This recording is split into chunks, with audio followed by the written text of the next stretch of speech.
Hi, and welcome back to the Talk, Listen, Collaborate podcast.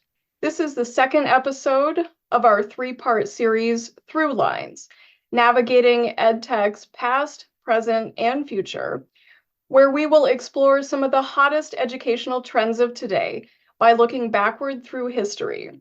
We will see what developments of the past can teach us about where EdTech is headed, and we will ask where these trends came from and whether things are truly changing or if we are applying new tools to common goals.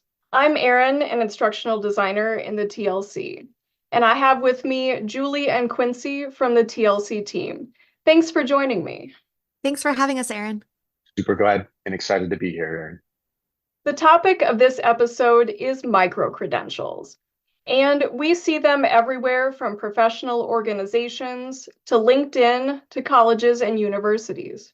We are going to explore what they are, how they developed, why they matter, and what they might mean for the future of higher education. I wanted to explore more about this topic because of my commitments to lifelong learning and to increasing equity and inclusion in higher education. Micro-credentials represent a paradigm shift in how we approach higher education and skill acquisition. By their very nature, they are flexible and agile, meaning they are able to quickly respond to the changing needs of both learners and employers, which is especially important in a labor market that has been significantly altered by the COVID-19 pandemic. While the flexibility and relevance of micro-credentials are undeniable, there are also drawbacks to consider. With thousands of options available from reputable institutions of higher education, as well as from lesser-known commercial entities, a lack of standardization and quality assurance means it can sometimes be difficult to discern the credibility and rigor of micro-credentials. That lack of standardization also includes no accepted definition of a micro-credential. For the purposes of this podcast, I'd like to use the definition developed by the United Nations Educational, Scientific, and Cultural Organization, also known as UNESCO. In its 2022 report, Towards a Common Definition of Micro-Credentials, this definition was presented. A micro-credential is a record of focused learning achievement, verifying what the learner knows, understands, or can do. It includes assessment based on clearly defined standards, and it's awarded by a trusted provider. A micro-credential has standalone value and may also contribute to or complement other micro-credentials or macro-credentials, including through recognition of prior learning. And it also meets the standards required by relevant quality assurance. From that definition, what stood out to you the most? I would say that the latter part about the trust. This is something we've considered here in the TLC, and we have variations of this. I would say we're trying our best to get into micro-credentialing and to incentivize people to move towards a direction that involves our purpose as well as the mission of the university. But we can't just do that if we don't have the credibility to do so, right? We offer the Level Up program. And if we didn't have trust, people didn't trust us, what would that micro-credential mean to folks? They could have it, but would it do anything for them? Or worse, we could offer it and nobody would be interested in it because people don't really fully understand why we're offering something in teaching and learning, right? That jumped out to me about trust and how important that is. You know, LinkedIn, our university, our department, we need to think about the credibility of what it is that we're offering. It wouldn't make all the sense in the world if we offered finger painting or pottery. That would probably undermine our credibility and micro-credentialing. Yeah, Quincy, I'm glad you brought up LinkedIn. Erin, your definition reminds me of when LinkedIn started the feature that let you endorse other people's skills. And I don't know if that was something you ever did or if anyone endorsed your skills, but there was sort of this crowdsourcing around validating someone's knowledge, skills, and abilities. But I don't think it had necessarily that standard of rigor that the definition, Erin, that you gave us really implies. On the other hand, elements of that definition really stood out to me around stacking skills or professional development and continued learning that really sort of decentralize when and where learning can happen, and really recognizing different ways we can add in new learning, new professional development, new skills into our portfolio. It's fantastic that both of you touched on trust, because that leads in to what I wanted to say about the technological foundations that are shaping the world of micro-credentials. Digital badges are a visual representation of the knowledge, skills, and abilities that are gained from a micro-credential. They make learning visible, especially when displayed on a person's email signature, like Julie mentioned, putting it on LinkedIn, or on a personal website. And of course, anyone can make an image, or anyone can endorse anyone else saying that they've achieved something or they're good at something. So to address concerns about rigor, privacy, and validity, the Open Badges standard was developed. Badges meeting this standard are embedded with metadata, verifying their authenticity, and they are issued through certified third-party platforms such as Credly or Accredible. As digital badges become more widely accepted as indicators of achieved micro-credentials, their importance in higher education is growing. The Keystone Education Group, a Norwegian student recruitment agency, noted that micro-credentials are increasingly in competition with traditional degrees. Technological advances in society require employees to gain new skills rapidly, and the traditional higher education system with years-long degrees isn't flexible or adaptable enough to meet the needs of the changing workforce. Quincy, how do you believe micro-credentials will help workers to stay current with advancements in AI? A very thought-provoking question. I think about pandemic shone a light on something that I know personally I thought maybe was not an issue anymore, which is equity and access to technology. And to become fluent in many of these technological skills that are needed in this new digital age, it's expensive, and there's some barriers to being able to do that. You know, you all heard stories of students, even our students, having to go to public places to study, to be able to have steady and consistent internet access, right? So some folks have the ability to do that and maybe achieve more as a result of it. But when it comes to this new digital age, this new frontier, this new wave of technological skills that are heading our way that we need, I think this could really fill a gap for us because it can reduce those barriers. Micro-credentialing, being able to say you can do something, a prompt engineer, or you can develop something, right? We're all excited about this new future of AI that it affords us. We can do things. We don't have to be super coders. We don't have to get a 4-year degree in computer science to have some basic skills now. Well, let's show that off, and let's open some doors for folks that might not be able to go get a 4-year degree or have all the technological affordances that we think that we have here in the United States. So I'm excited about it. I think this elevates the need for micro-credentialing because now we can get skills. My background, although my degree says ed tech, I don't have training in AI and prompt engineering. That didn't really fully exist the way it does today, right? Now I can go get that. I can backfill my skill set that makes me competitive in the workplace, or it can maybe enrich my ability to contribute here at ATSU. So I'm over the moon about this idea, and I think this is that we'll watch what happens. Let's see if we see more people getting into the game of offering micro-credentialing, and let's see if it evolves where maybe it gains some steam here. I'm excited about it. Quincy, I'd agree. I'd also add that I think this presents an opportunity to demonstrate training in areas that aren't formally part of a lot of degree programs. So think about leadership or time management. These are all important skills, but not necessarily formally part of a lot of curricula.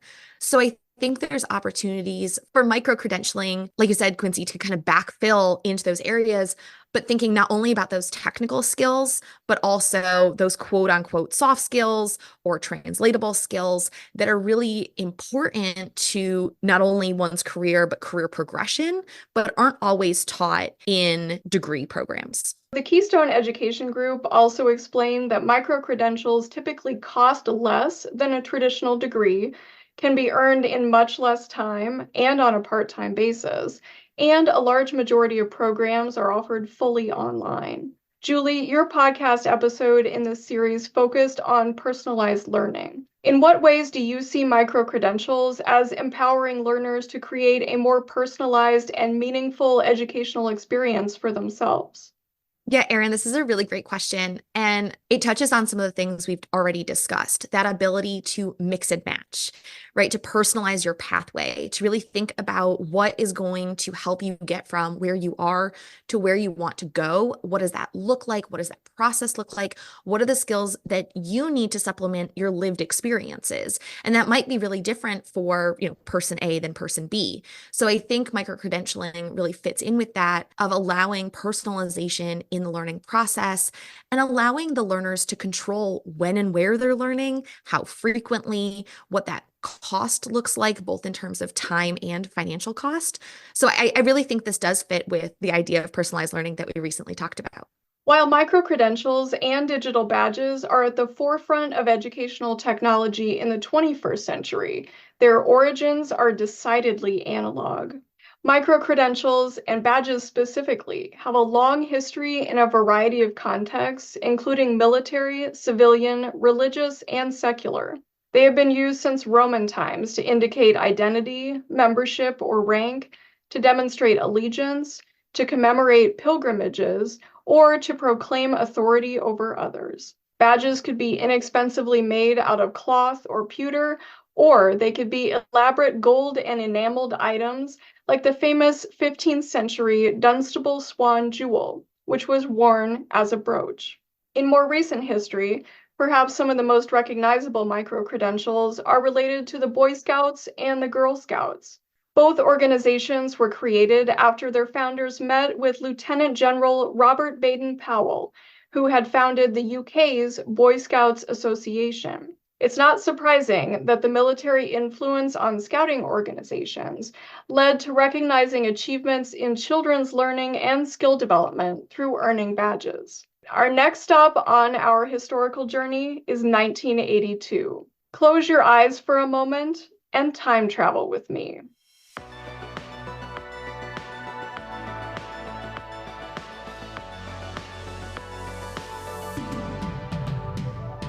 You are on the floor of your parents' rec room playing the Activision video game Pitfall on your Atari 2600 that's hooked up to a small CRT television. Your concentration is fierce because you are almost there after swinging over numerous pits and jumping over rolling logs. You grab another treasure, and after many tries, you have finally achieved 20,000 points. The adrenaline rush surges through you as you bask in the glory of your achievement, and you shout out your enthusiasm to the empty room. What do you do next? Of course, you run to get your family's 35mm film camera and take a photograph of your score on the television screen. Hopefully it's in focus, and on second thought, you take one extra shot just to be sure. It's agony waiting for the rest of the film roll to be shot. Then you have to wait for them to be developed too. But 3 weeks later, you come home from school on a random Tuesday, and your mom has the print you wanted back from the photo processor. Now you can send your photo through the mail to Activision. And 6 weeks later, there's a thick envelope addressed to you in the mailbox. You tear it open to find your Activision Explorers Club patch and a letter of congratulations. You proudly ask your mom if she will sew your patch onto your jean jacket. Julie and Quincy, you can come back to 2024 now. What resonated the most in this vignette?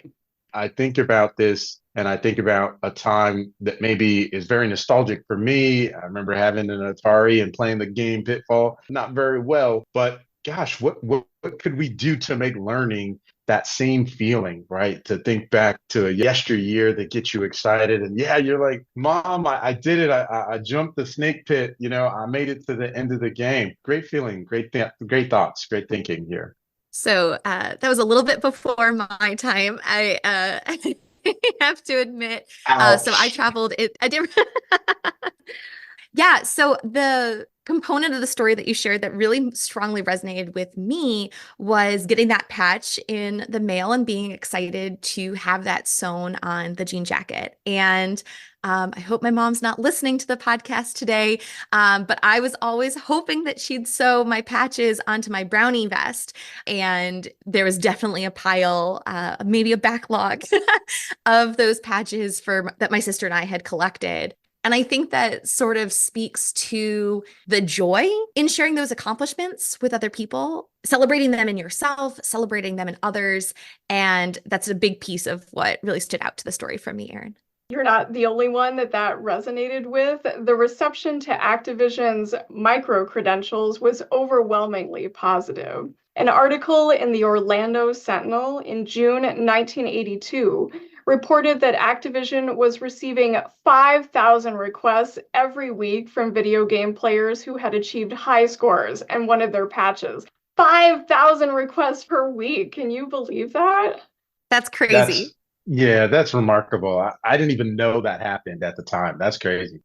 I wanted to also discuss the larger societal impact in terms of Activision's patches. They brought micro-credentials into the information age. Tangible rewards for intangible digital achievements served as a bridge between the traditional ways of doing in the military and scouting organizations and modern ways of doing with computerized technology.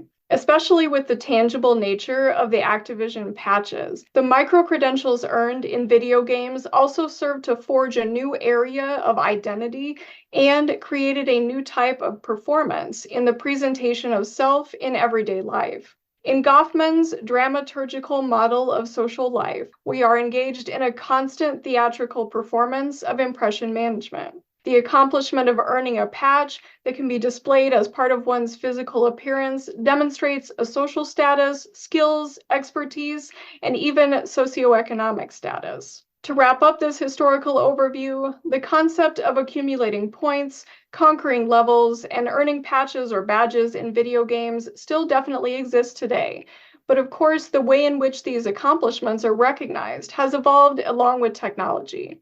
In 2005, Microsoft started using the term achievement and added them to their Xbox 360 gamer score system. Other video game manufacturers followed suit in subsequent years. These achievements added additional incentives to games, making them more challenging and fun, and they also enhanced the appeal of playing a game multiple times. Video game achievements set the stage for the digital badges we have today. Quincy and Julie, reflecting on some of the history of micro-credentials and how they are achievements related to identity formation, how might they play a role in encouraging lifelong learning? I can definitely see that gotta catch them all kind of approach, right? For how we continue to strive to meet new goals and successfully complete new opportunities. I do sort of wonder out loud with you, Erin, how do we navigate the environment where you can really complete as many of these badges as time permits? So how do we make sure that these badges really have meaning behind them and we're not turning into the jean jacket with all the flair on it, such that each individual pin really doesn't stand out? I'm curious, how we use these to show identity and use these to show continual growth, again, in those meaningful ways. I think it might be a matter of kind of cycling through them, perhaps the ones that you got directly out of your bachelor's degree as you move on and attain a master's degree and maybe switch fields.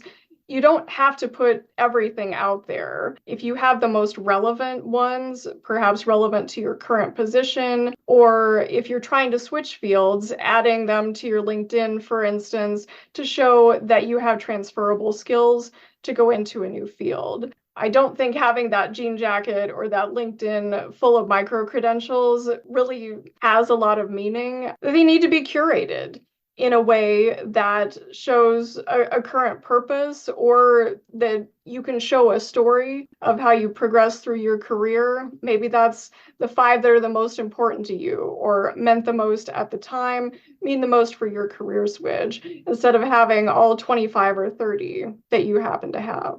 And to dovetail on this thought process, To me, what I take away is that it needs to be curated. I love that word. It needs to be push pull. We're eager to go get these credentials. We're eager to collect these badges.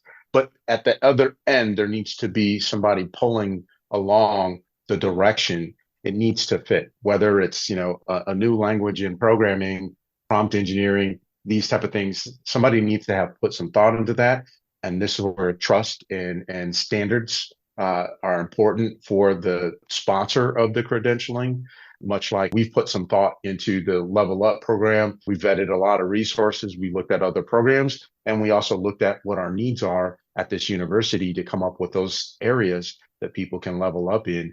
So with that, what I think if that can happen, and we were talking about some great examples, Activision and others that do that, I think access and direction are the benefit here. I love that we're talking about this. I'm getting excited because I'm like, we can go do these things, whether it's LinkedIn or the Level Up program or other things. We can go do these things and we can really then have a direction towards something that I think makes us better. And my favorite part of this is we're talking about it in terms of skill based. We're talking about it in terms of not just knowing something. I think ultimately it's not what we know, it's what we can do. And micro-credentialing offers this and highlights this and allows our denim jacket, all the badges, all these things are a collection of skills, not just knowledge. Then I think it benefits us. It benefits the places that we work. So I love this conversation. I love this direction. I'm really excited about the idea of micro-credentialing in this new technological future. So now that we've explored a short history of micro-credentials and badges, let's look at that future. What lies ahead?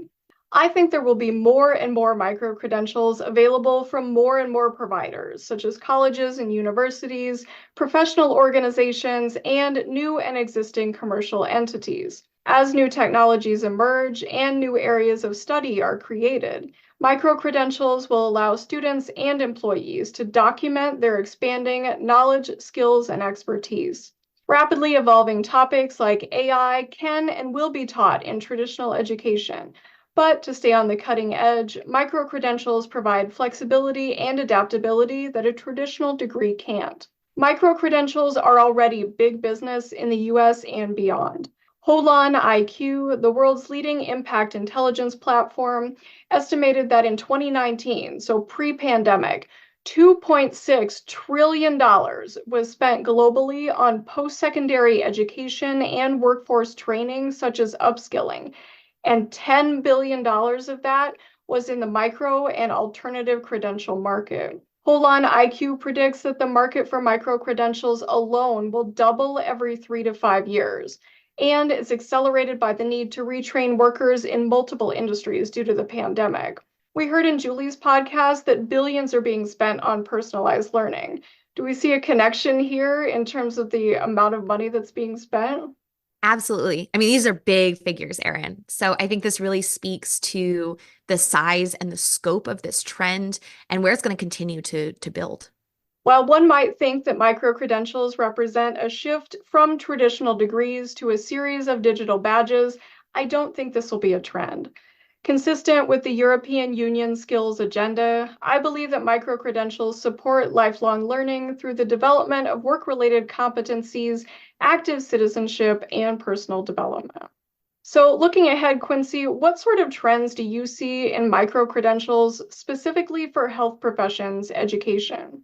I predict that you'll see things such as that was previously mentioned by Julie, leadership training, program management, project management, these type of skills that we know cut across professions, but are very needed in health science professions. I could see those things becoming more commonplace and maybe closer to where we do what we do. Additionally, I would say maybe some of the more soft skills, I could see that coming up too, training and conflict resolution, those things that we do address them, especially when it comes to like group work and collaboration, IPE. We do see that, but it's usually case by case. We don't deal with it until it happens, right? Until there's a problem. But maybe we can be a little more proactive about it. I could see that happening as well. it would be one of my two predictions.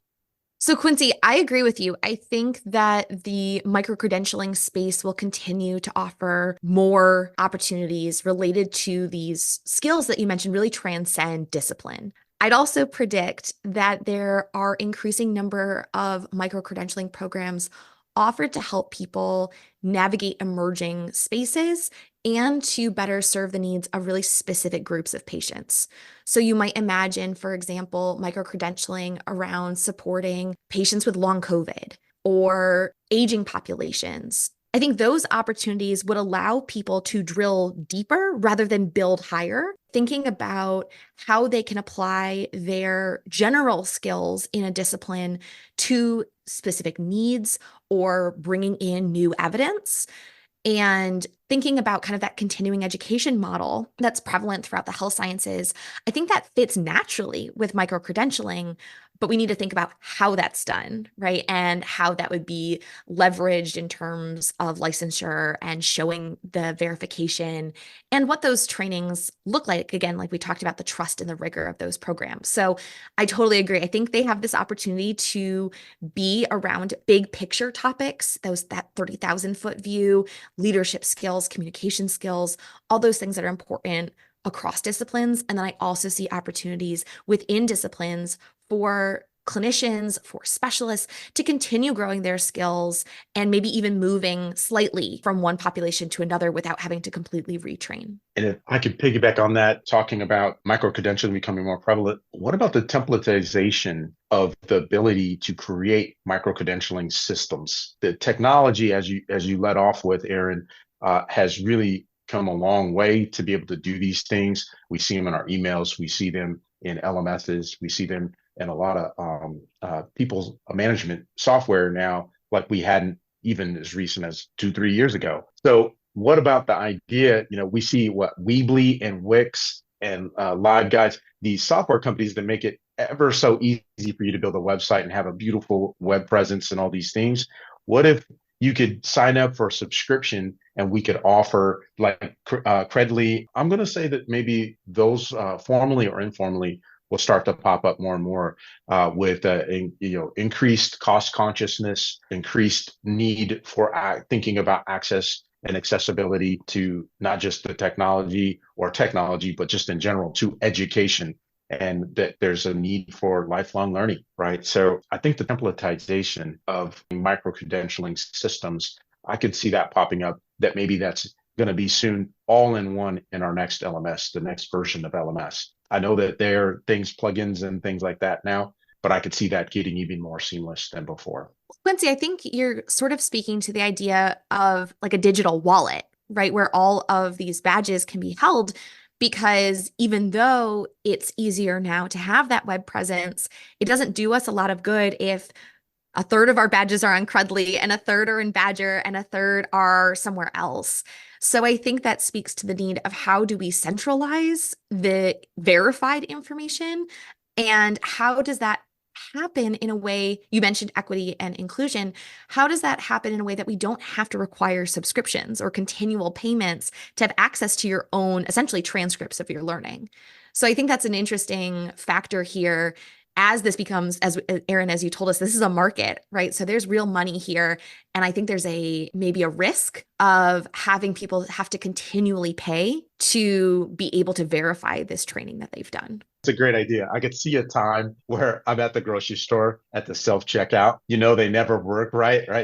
And then it falls apart, and then the checker comes over, and then I just pull out my cell phone and I show them that I'm certified in project management and database management. And then nothing to fear. I'm here. I'm going to save the day. I'm going to solve my own problem at the self-checkout.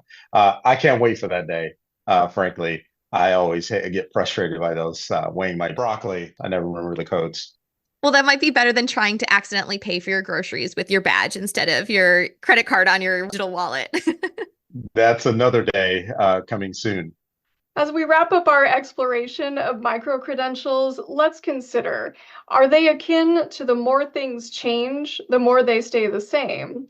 Or the more they stay the same, the more things seem to change? I think it's akin to the more things change, the more they stay the same.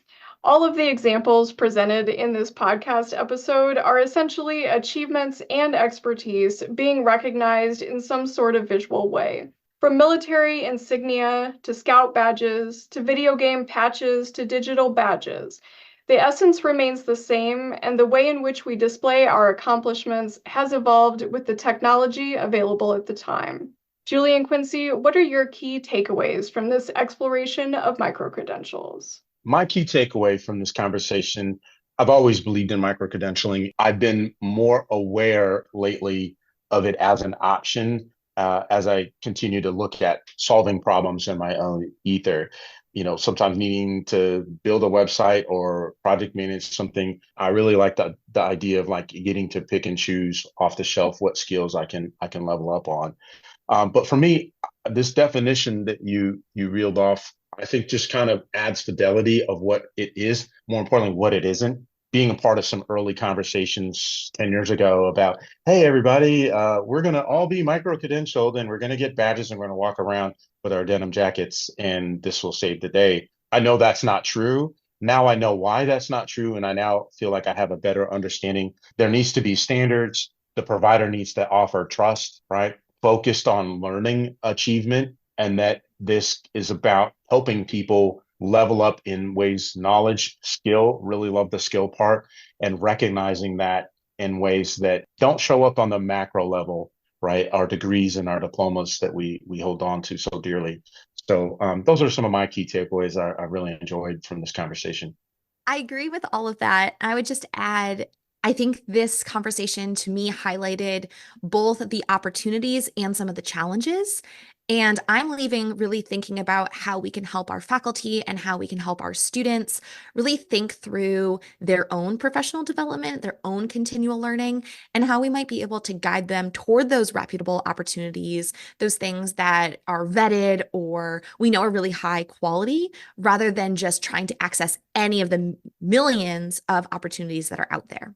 I think there's something to be said for the strategies necessary in video games to get through pitfall and get that achievement, that our faculty and students also need to have a strategy as they're looking at micro-credentialing and seeing how they can curate the best options for them to help them to enhance their current strengths, to make them shine in their area of health sciences. Thanks to Julie and Quincy for joining me today, and thanks also to TLC team member Brenda for her support of this podcast. Be sure to listen to the other episodes in this series hosted by Julie about personalized learning and by Quincy about augmented reality. On behalf of the TLC team, I'm Erin wishing you a great day ahead. Take care and bye for now.